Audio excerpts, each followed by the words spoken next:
The battle started exactly as Deho had predicted. Both fleets fired their opening salvos at the same moment, massive energy beams crossing the void between them. The space lit up like 1,000 suns being born at once. Shields flared and rippled as the energy weapons struck them. The Indomitable sat on the far edge of the coalition line, almost forgotten. The main battle was happening thousands of kilometers away, where the heavy battleships traded fire with mathematical precision. Each side knew how much damage they could take, how much damage they could deal, and exactly how long they could sustain the exchange. Deho watched the tactical display carefully. The Vrelok ships were slowly gaining the advantage, just as they had in the previous 3 battles. Their shields were holding better. Their weapons were hitting harder. The coalition fleet was already starting to take casualties. "Sir, Admiral Kelthera is ordering all ships to hold formation and increase fire rate," Mira reported. It wouldn't work. Deho had seen this before. Increasing fire rate would drain their shield power faster. The Vreloks would simply outlast them. "Bora, do you have that firing solution ready?" Deho asked quietly. "Yes, sir. The Vrelok's carriers are in position on their left flank. They're not even watching our direction. All their attention is on the main battle. Jinho, engine status. Ready to go, Captain. Say the word and we can move faster than they've ever seen this ship move." Mira looked at her captain. She knew what he was planning, and it terrified her. Breaking formation in the middle of a battle was unthinkable. Every military academy in the galaxy taught that formation discipline was sacred. Ships that broke formation were considered cowards or fools.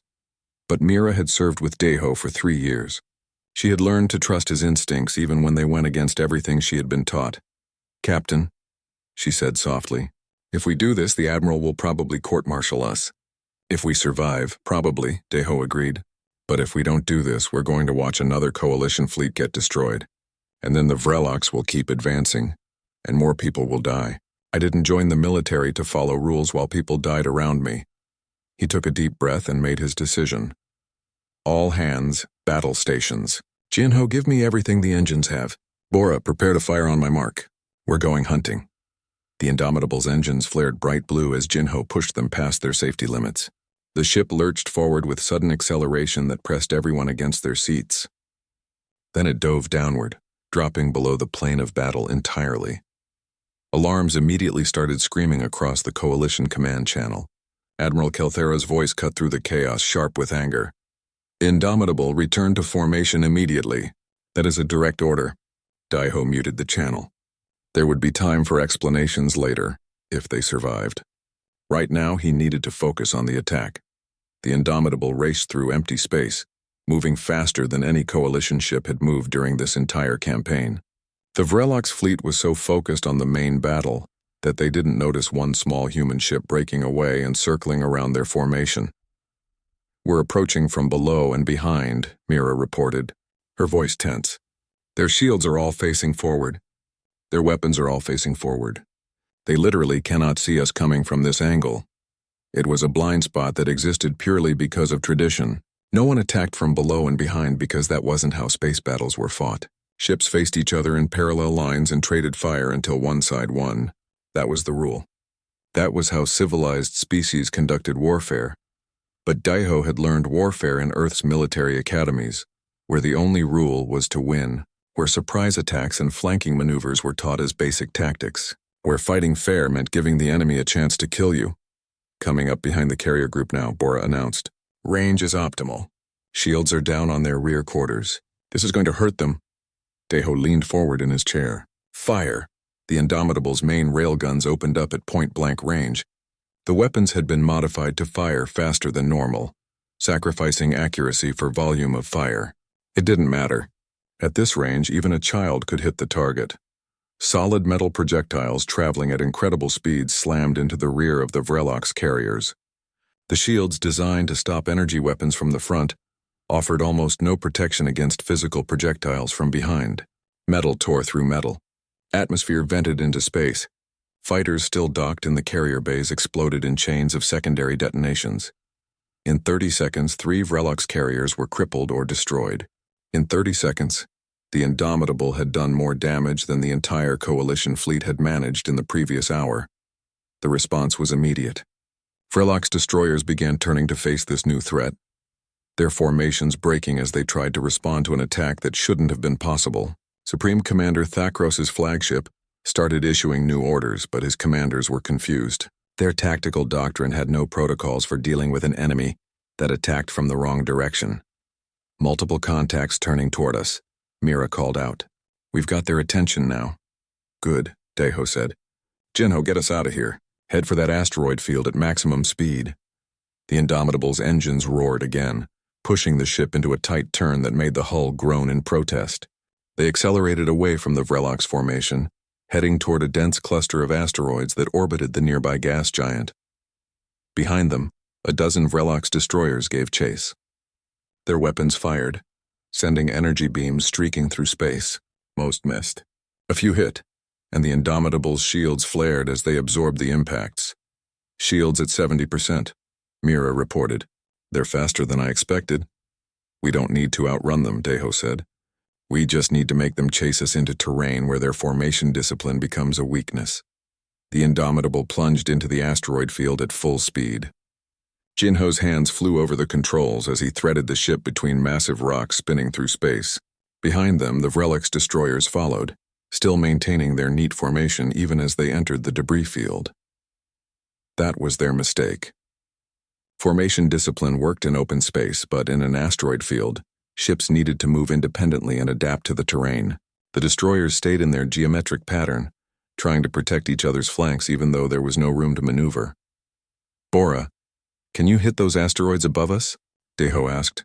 The weapons officer smiled. With pleasure, sir.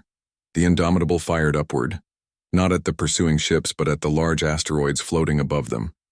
The railgun impacts shattered the rocks, sending thousands of smaller fragments tumbling downward into the path of the Vrelox formation.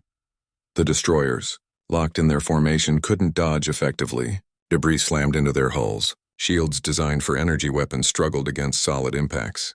Two destroyers collided with each other as they tried to maintain formation while avoiding the rock fragments.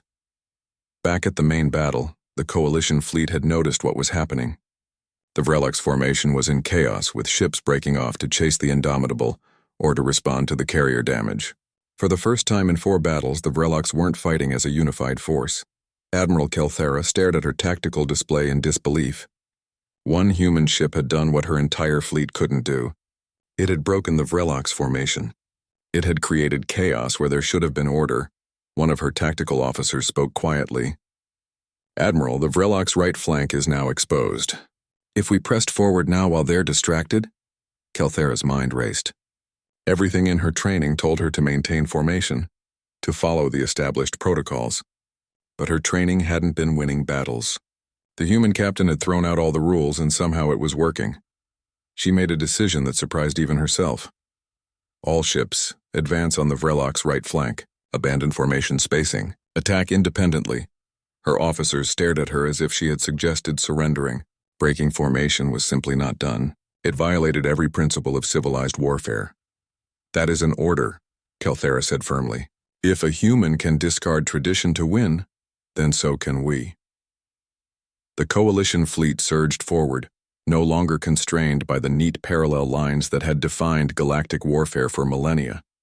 Ships moved independently, exploiting the confusion in the Vrelox ranks. In the asteroid field, Deho watched his tactical display and allowed himself a small smile. The battle was far from over, but for the first time the Coalition had a chance. The battle had been raging for 6 hours now, and it no longer looked like any battle the galaxy had ever seen. Ships darted and weaved through space like birds instead of moving in stately formation. Surprise attacks came from unexpected angles. The neat parallel lines had dissolved into swirling chaos.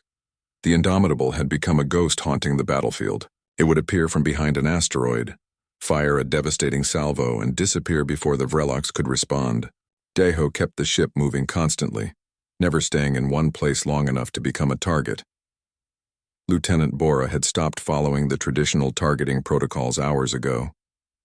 Instead of aiming for enemy weapons or shields, she targeted their sensor arrays and communication systems. Blind and unable to coordinate, Vrelox ships became isolated prey. Another destroyer is breaking off from the main group, Mira reported. That makes 8 ships they've sent after us. 8 ships not fighting the Coalition fleet, Deho observed. We're more useful as a distraction than we would be in a straight fight.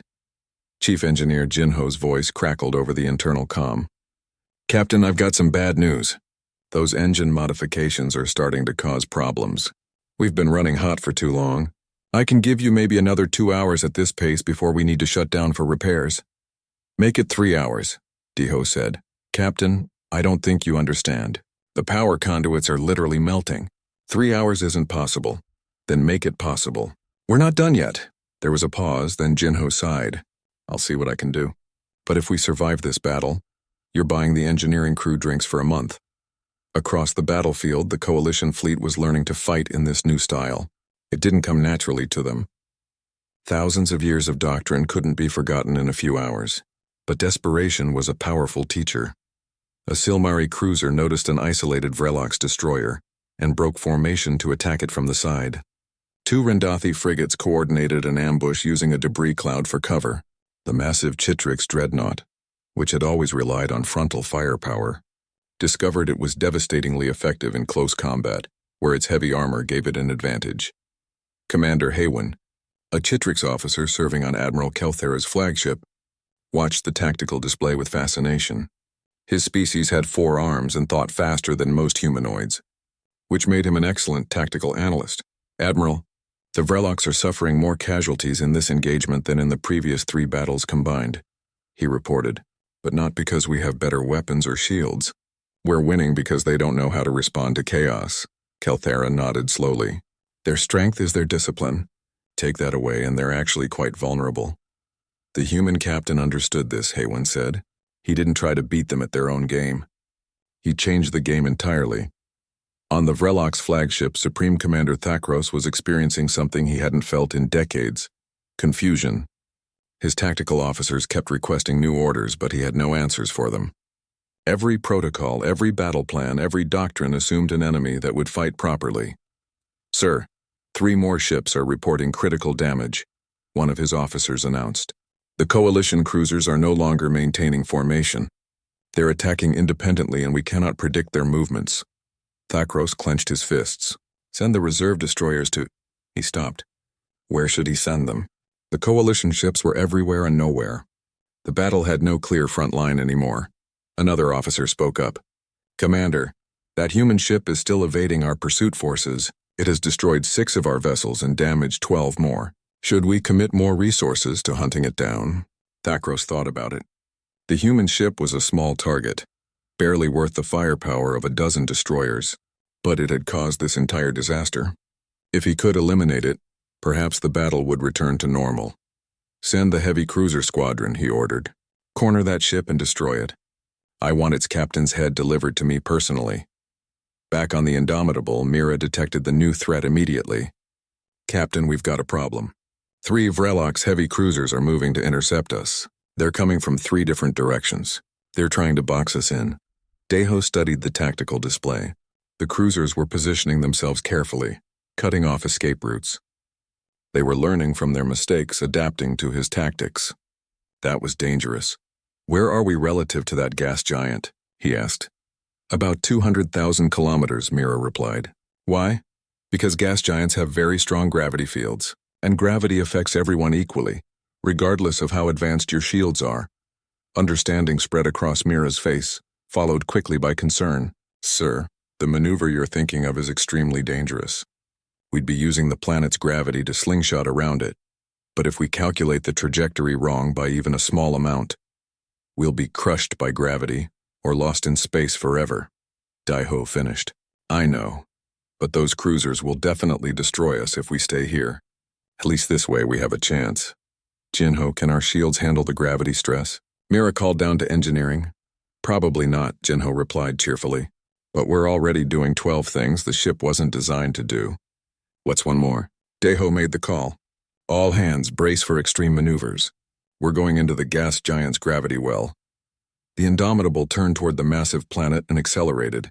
Behind them, the 3 Vrelox cruisers closed in, confident they had their prey cornered. They fired their weapons, energy beams streaking through space.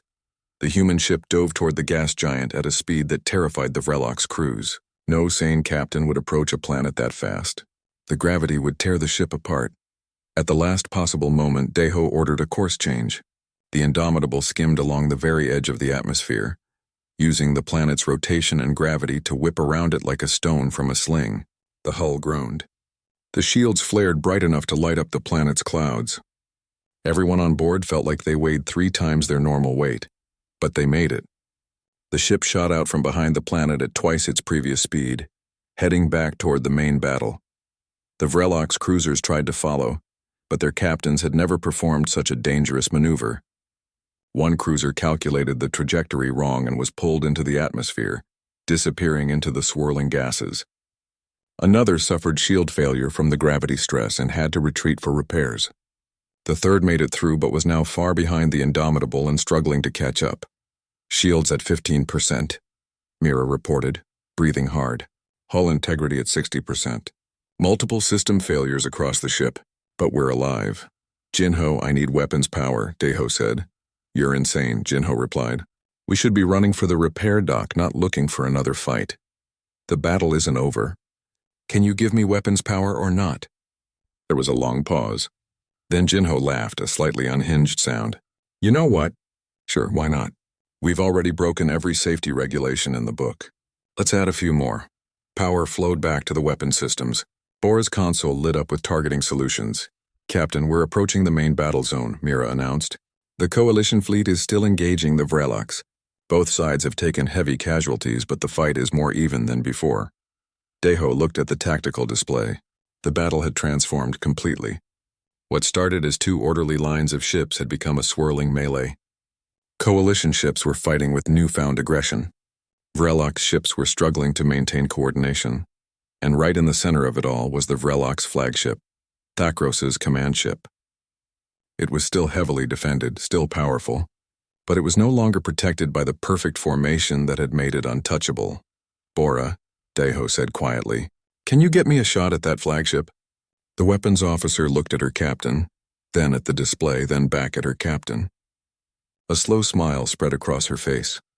Sir, with the ammunition we have left and our current trajectory, I can get you 1 shot, maybe 2 if we're lucky, but we'll have to get close, really close. Then let's make them count, Deho said. Take us in. The Indomitable cut through the heart of the battle like a knife. Explosions bloomed around it as ships from both sides exchanged fire. The small human vessel weaved between the massive warships, too fast and too unpredictable for the Vrelok's targeting systems to track effectively. Deho kept his eyes fixed on the enemy flagship. It was 3 times the size of the Indomitable, bristling with weapons and wrapped in shields that could withstand sustained bombardment from an entire fleet. But shields had to be stronger in some places than others. Every ship had weak points. Mira, open a channel to Admiral Kelthara, Deho ordered. A moment later, the Admiral's face appeared on the screen. She looked exhausted, her silver skin patterns dimmed from stress. Behind her, the bridge of her flagship showed signs of battle damage. Captain Deho, she said, her voice tight. I should have you arrested for breaking formation, but given that your actions may have saved this fleet, I'm willing to hear what you have to say. Admiral, I'm making a run at the Vrelok's flagship. If I can damage it severely enough, Thackros will have no choice but to retreat. But I need help. I need your heaviest ships to focus fire on the flagship's forward shields. Kelthara stared at him. You want us to concentrate fire on their flagship? That's exactly what they expect us to do. Their shields are strongest there, I know. That's the point. While you're hitting them from the front, I'm going to hit them from underneath. Their ventral shields will be weakened when they divert power forward. That's insane, Kelthara said flatly. You'll be flying directly under a flagship-class vessel. 1 good hit and you're dead. Then don't let them get a good hit, Deho replied. Trust me, Admiral. 1 more time. Trust that humans know how to fight dirty. Kelthara looked at him for a long moment. Then she nodded. All Coalition heavy vessels, this is Admiral Kelthara. Focus all fire on the Vrelok's flagship forward shields. Coordinate your attack for maximum impact. The Coalition's largest ships turned toward the enemy flagship. Energy weapons charged. Missile tubes loaded. For a moment it looked like the old style of warfare, with heavy ships preparing for a direct confrontation. The Vrelok's flagship's commander saw the Coalition heavies approaching and smiled. This was familiar. This was proper warfare. He ordered all power diverted to the forward shields and prepared to demonstrate. why Vrelok's flagships were considered nearly invincible. He never saw the Indomitable coming from below. Deho brought his ship in at maximum speed, hugging the flagship's ventral hull so close that the two vessels were almost touching. At this range, the flagship's massive weapons couldn't depress far enough to target them. The Indomitable was in a blind spot. Shields are fluctuating, Mira reported.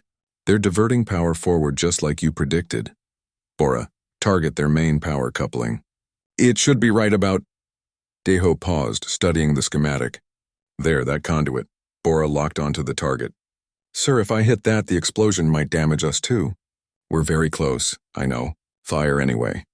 The Indomitable's remaining railgun ammunition hammered into the flagship's underside. The shots punched through the weakened shields and tore into the hull. Metal screamed. Atmosphere vented. And then the power coupling exploded. The blast wave caught both ships.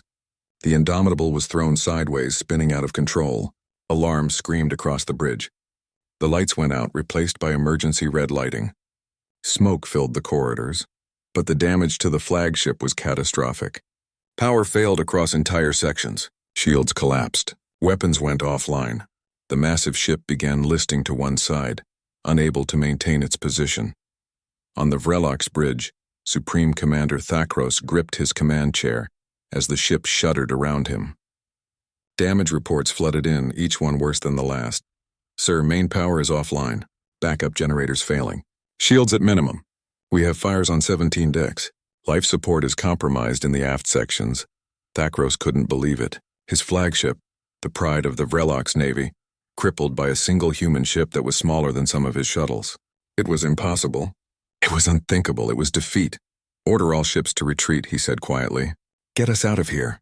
His officers stared at him in shock. Retreat was not the Vrelok's way. Vrelok's commanders fought to the last ship.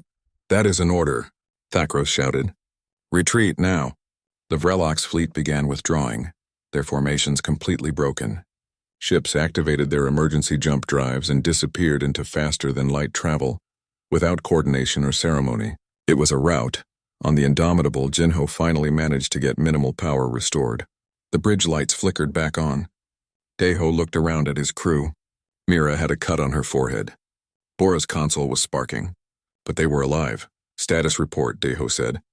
Mira checked her damaged console. Shields are completely gone. Hull breaches on 7 decks. Main engines are offline. Weapons are offline. Communications are barely functional. We're adrift, Captain. But we're alive, Deho said. And the Vrelok's are retreating. That's a win. A message came through on the emergency channel. Admiral Kelthera's voice filled with something that might have been awe. Indomitable, this is Kelthera. What is your status? We're a mess, Admiral, Deho replied honestly. But we're not dead yet.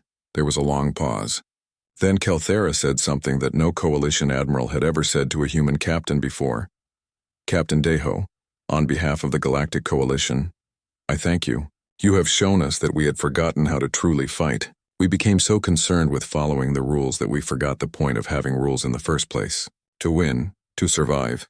We'll send recovery ships to tow you back to the repair station. Your crew has earned a rest.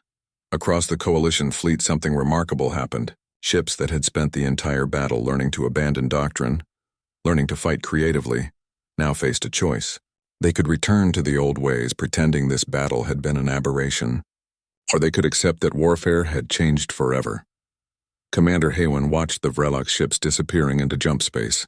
His forearms worked across multiple consoles simultaneously, recording every detail of the battle for later analysis. Admiral, he said thoughtfully, this battle will be studied for generations. Not because we won, but because we learned to win differently. Kelthera nodded. The humans brought us chaos. But in that chaos we found flexibility. We found creativity. Perhaps we needed that. She looked at the tactical display where the small icon representing the Indomitable blinked weakly. That tiny ship had changed everything. Send a message to Coalition Command, she ordered. Tell them we need to establish a new military academy. One that teaches both traditional doctrine and human tactical flexibility. We need to train our officers to think like Captain Deho. And Admiral, Haywen asked, what about the captain himself? Kelthera smiled slightly. Once his ship is repaired, I suspect he'll be too busy teaching at that academy to get into any more trouble. Though knowing humans, I might be wrong about that. On the damaged bridge of the Indomitable, Daiho sat in his captain's chair and allowed himself to relax for the first time in 8 hours. His crew was battered but alive. His ship was barely functional but could be repaired. The battle was won. Mira looked at him with a mixture of exhaustion and admiration. "Captain, you do realize that we just rewrote every tactical manual in the galaxy, right?" Daiho shrugged. "We just did what needed to be done. Humans have always been good at adapting, at improvising, at finding solutions when there shouldn't be any. I guess the aliens never had to learn that skill. Until now," Bora added with a tired grin. "Until now," Daiho agreed. Through the viewport, Coalition recovery ships were approaching, ready to tow the damaged Indomitable to safety. Around them, the Coalition fleet was reforming, but not in the neat parallel lines they had used before. Ships stayed in loose, flexible formations that could adapt to any threat. The battle was over. But the real change Daiho suspected was just beginning. 6 months had passed since the Battle of Kethros. The Coalition repair station orbiting a remote moon had become the Indomitable's temporary home while engineers worked to rebuild the ship. Some sections had to be completely replaced. Others had been so damaged that the repair crews wondered how the vessel had survived at all. Captain Daiho stood in what had been the main corridor, watching workers install new wall panels. The ship looked different now, cleaner but somehow less personal. It would be weeks before it felt like home again. "Captain," a voice called from behind him. It was Commander Mira carrying a datapad. "You have another request from Coalition Command. They want you to speak at the Tactical Innovation Center again." Daiho sighed. He had been asked to give lectures twice a week for the past 4 months. Hundreds of alien officers wanted to learn how humans fought. They wanted to understand the thinking behind every decision he had made during the battle. "What do they want me to talk about this time?" he asked. "Decision-making under pressure. How to maintain tactical awareness when everything is chaos." Mira smiled slightly. "You know, the usual topics where you tell them to throw away their rule books and trust their instincts." "I don't tell them to throw away the rule books," Daiho protested.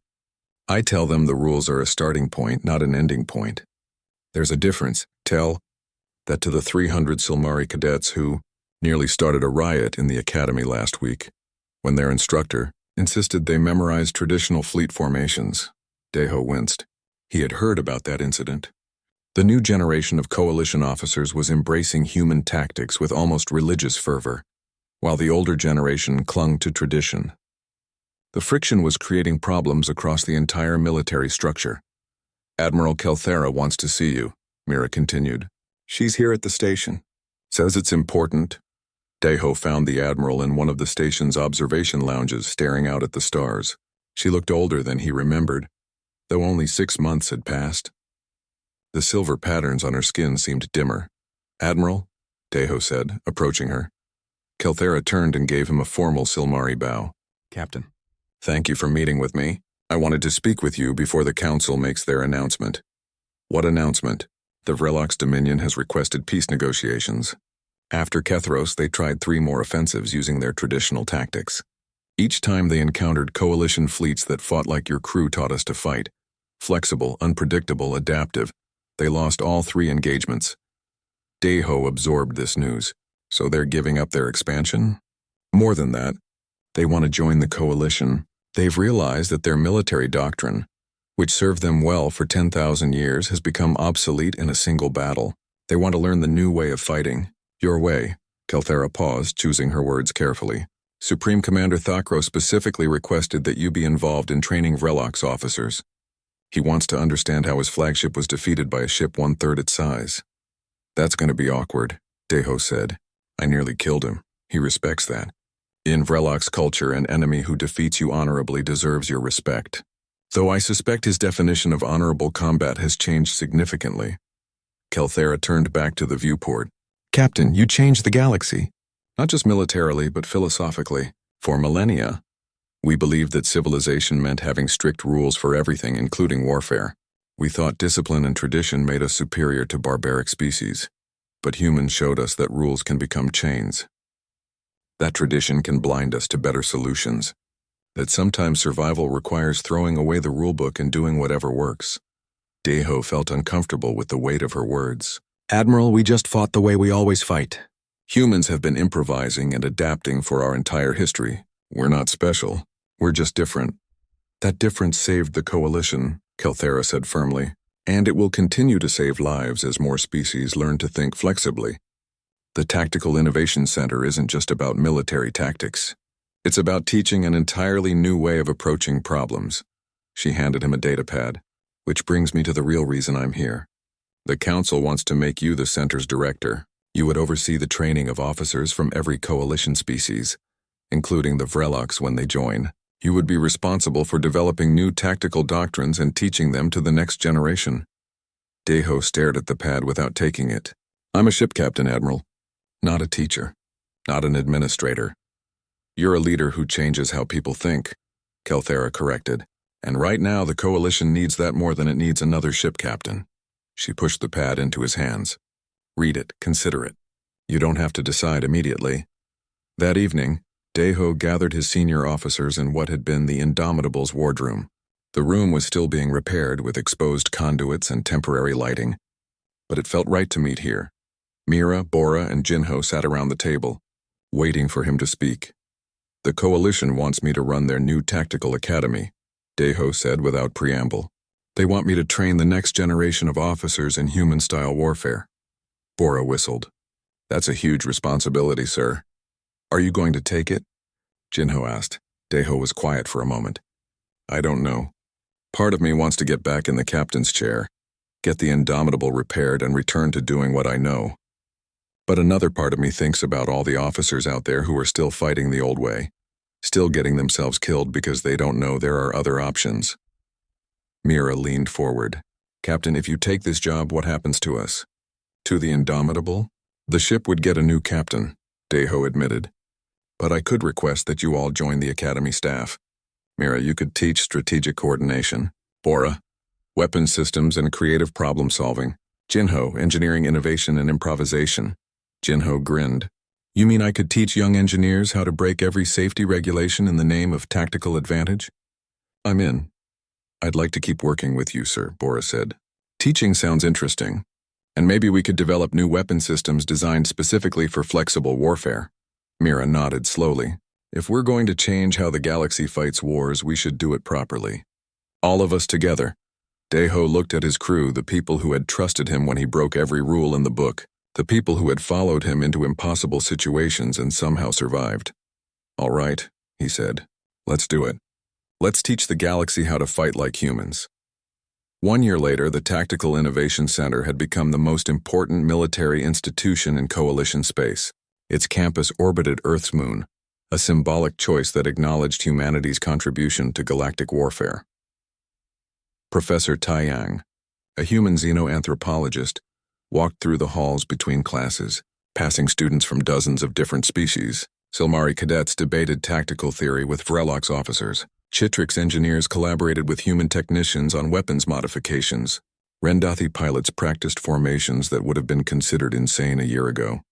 Taiyang had been studying the cultural impact of the Battle of Kethros for months now. What fascinated him was not just the tactical innovations, but the psychological shift across the entire coalition. Species that had spent millennia perfecting rigid doctrines were learning to value flexibility. Cultures built on tradition were accepting that some traditions needed to change. In one of the main lecture halls, Director Deho stood before an audience of 200 officers from 15 different species.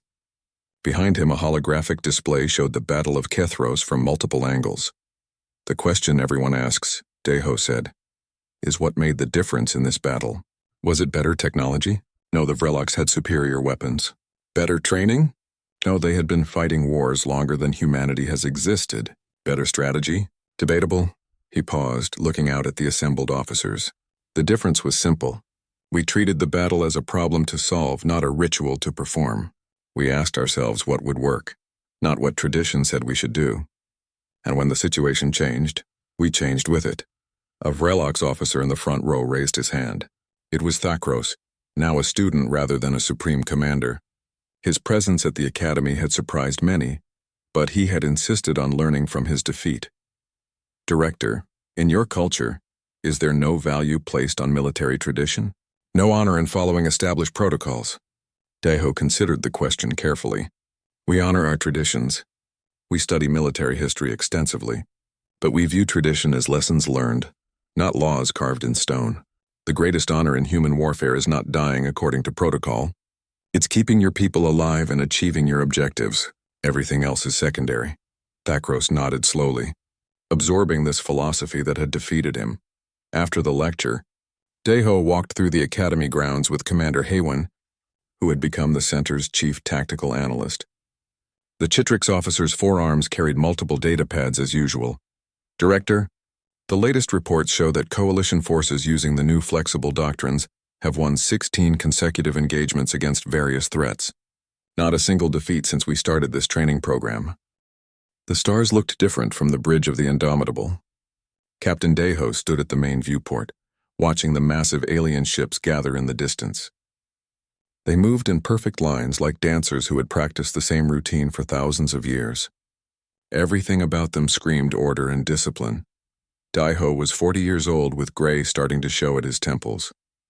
He had been in space for half his life, but this was his first time commanding a ship in galactic territory. The Galactic Coalition had only accepted humanity 5 years ago, and most aliens still treated humans like children who had just learned to walk. Behind him, Commander Mira checked the tactical display. She was younger than Deho, sharp-eyed and quick-thinking. Her fingers moved across the controls with practiced ease. Captain, the Coalition fleet is assembling for battle. They want us to take position on the far left flank. She paused. That's the least important position in the formation. Deho nodded slowly. He had expected this. The Coalition commanders didn't trust the human ship. The Indomitable was smaller than most of their cruisers, and its weapons were considered primitive. To them, humanity was just another new species that needed to learn how real warfare worked. Lieutenant Bora, what do you think of their formation? Deho asked. The weapons officer looked up from her console. Bora was excellent at her job, but she had a habit of speaking her mind even when others didn't want to hear it. It's predictable, sir. They line up facing each other, exchange fire at long range, and whoever has better shields wins. No flanking, no surprise attacks, no creativity. Just two walls shooting at each other. And the enemy?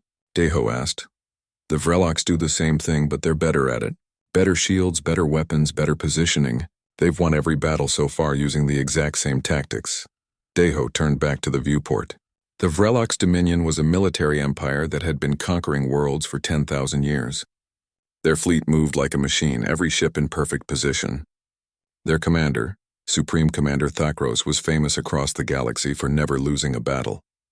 3 times the Coalition had fought the Vrelocks. 3 times they had lost. Thousands of aliens had died following the same battle plan that had worked for millennia, but it wasn't working anymore. Chief Engineer Jinho's voice came through the speakers.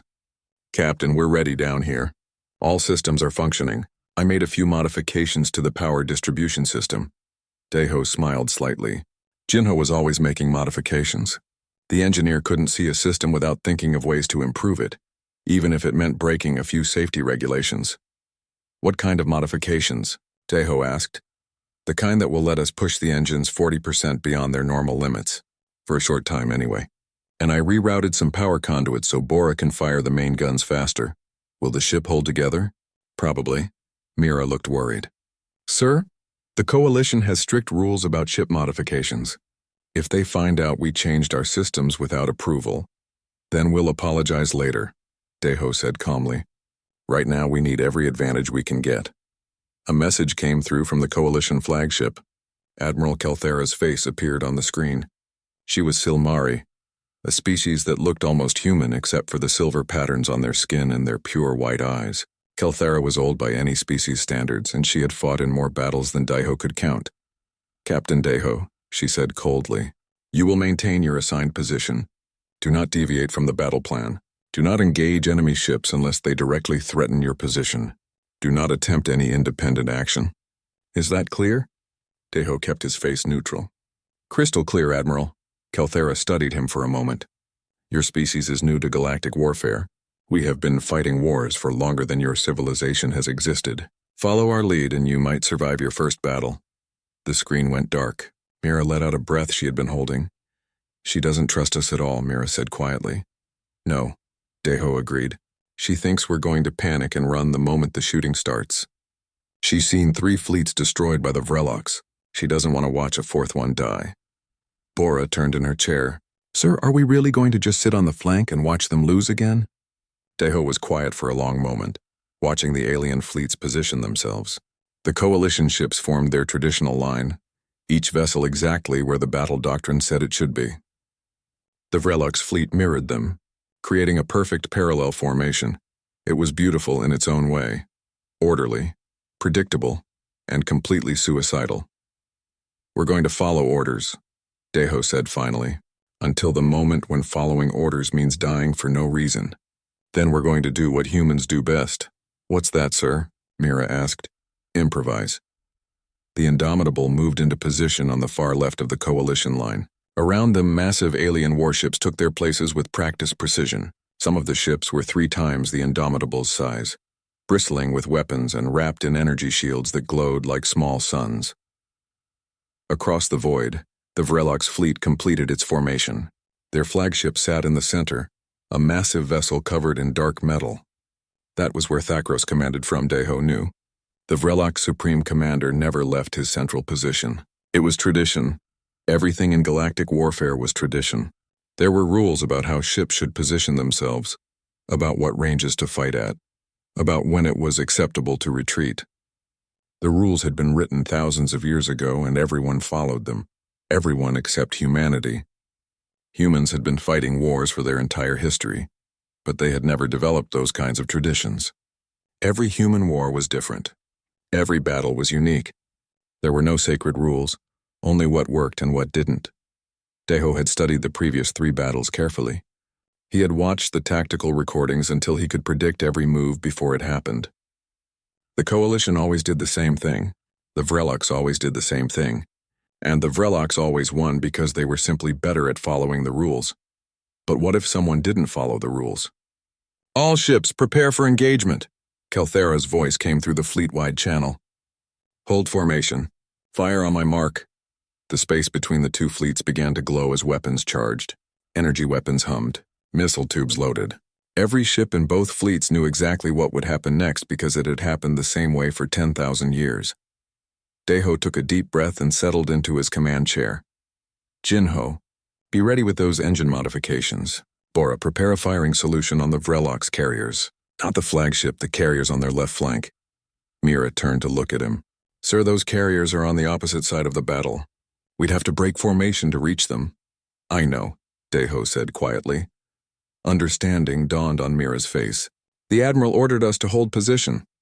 She did, Deho agreed. And we will. Until we don't.